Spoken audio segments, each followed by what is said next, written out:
नमस्कार, मेरे चैनल में आपका स्वागत है। मैं डॉक्टर विद्यानंद त्रिपाठी, मैं consultant nephrologist and kidney transplant physician हूँ बंसल हॉस्पिटल भोपाल में। आज हम बात करेंगे एबीओ इनकम्पैटिबल ट्रांसप्लांट के बारे में। क्या होता है एबीओ इनकम्पैटिबल ट्रांसप्लांट, कब ज़रूरत पड़ती है इसकी, किन लोगों में ज़रूरत पड़ती है, इसकी प्रक्रिया क्या होती है, इसके एक्सपेंसेस क्या होते हैं और इसकी प्रोग्नोसिस क्या होती है, इसकी सफलता की दर क्या है, तो इसके बारे में आज हम बात करेंगे।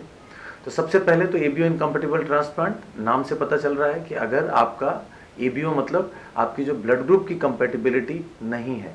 हम देखते हैं कि जब भी ट्रांसप्लांट के लिए बोला जाता है कि ग्रुप की मैचिंग परिवार में किसकी है, अगर आपकी मैचिंग नहीं है तब भी किडनी ट्रांसप्लांट संभव है और इसी को हम एबीओ इनकम्पैटिबल ट्रांसप्लांट बोलते हैं। तो किन लोगों को ज़रूरत पड़ती है? जिन लोगों की किडनी फेल हो चुकी हैं, जो डायलिसिस में है या जिन्हें गुर्दा प्रत्यारोपण की ज़रूरत है। अगर आपके परिवार में आपका ब्लड ग्रुप मैचिंग का कोई डोनर नहीं है, हमारे देश के कानून के हिसाब से डोनर सिर्फ आपके परिवार का व्यक्ति हो सकता है।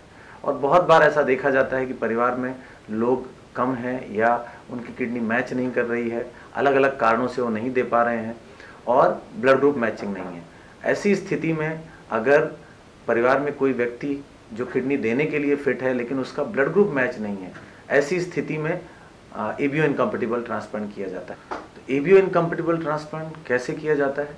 सबसे पहले परिवार में आपका जो भी डोनर है जिसका ब्लड ग्रुप मैच नहीं कर रहा है, तो डोनर का जो ब्लड ग्रुप है उसके अगेंस्ट रेसिपिएंट में एंटीबॉडी कौन सी है, क्योंकि जब उसकी किडनी रेसिपिएंट के शरीर में जाएगी तो वो एंटीबॉडीज उस किडनी को रिजेक्ट करेंगे।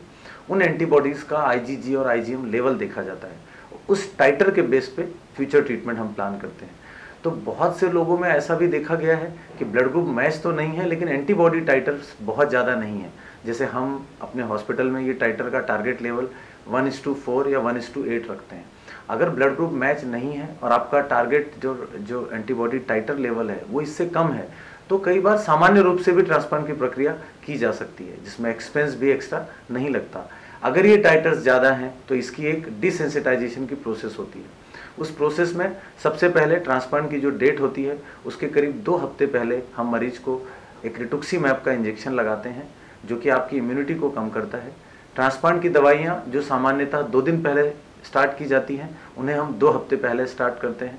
और जब ये पेशेंट को हॉस्पिटलाइज करते हैं ट्रांसप्लांट के लिए और प्लाज्मा फेरेसिस की प्रोसेस करते हैं, तो पहले तो ये होता था कि ये प्लाज्मा फेरेसिस जो कन्वेंशनल प्लाज्मा फेरेसिस होती है कि हर दिन आपकी बॉडी से 2 लीटर 3 लीटर या 4 लीटर प्लाज्मा बाहर निकाला जाता है, बदले में एल्बुमिन और सलाइन रिप्लेस करते हैं। ये प्रक्रिया एक दिन छोड़ के एक दिन 1 से 2 हफ्ते तक चलती रहती थी और जब ब्लड ग्रुप का एंटीबॉडी का टाइटर टारगेट लेवल पे आ जाता था तब आपका गुर्दा प्रत्यारोपण किया जाता है। आजकल ये चीज़ें भी बहुत एडवांस हो गई हैं। आजकल हमारे पास ग्लाइकोजॉब कॉलम्स होते हैं। ये कॉलम्स सिंगल डे में कितने भी हाई जो एंटीबॉडी टाइटर होते हैं उनको शरीर से निकाल देते हैं और इसमें सिर्फ एंटीबॉडीज़ ही कॉलम में बाउंड होती है। तो इससे क्या होता है कि आपकी जो बाकी ब्लड के प्रोडक्ट्स हैं, जो एल्बुमिन है, कोगुलेशन फैक्टर है, ये शरीर से नहीं निकलते। तो यही कारण है कि एक साथ एक लंबी प्रक्रिया संभव है। इसमें व्यक्ति को सिर्फ 2 दिन या 3 दिन पहले ही अस्पताल में भर्ती करना पड़ता है। तो ये करीब करीब जो 2 हफ्ते की एक्स्ट्रा प्रोसेस है कन्वेंशनल प्लाज्मा के साथ, वो इसमें नहीं होती। और इस तरीके से जब टारगेट एंटीबॉडी आप अचीव कर लेते हैं तो जैसी सामान्य ट्रांसप्लांट की प्रक्रिया है, व्यक्ति का ट्रांसप्लांट किया जाता है और जैसा सामान्य ट्रांसप्लांट में होता है इस ट्रांसप्लांट में भी इमीडिएट ज़्यादातर लोगों को यूरिन आता है और किडनी अच्छी तरह से फंक्शन करती है। तो आगे हम बात करते हैं कि इस प्रक्रिया के एक्सपेंस में क्या डिफरेंस है।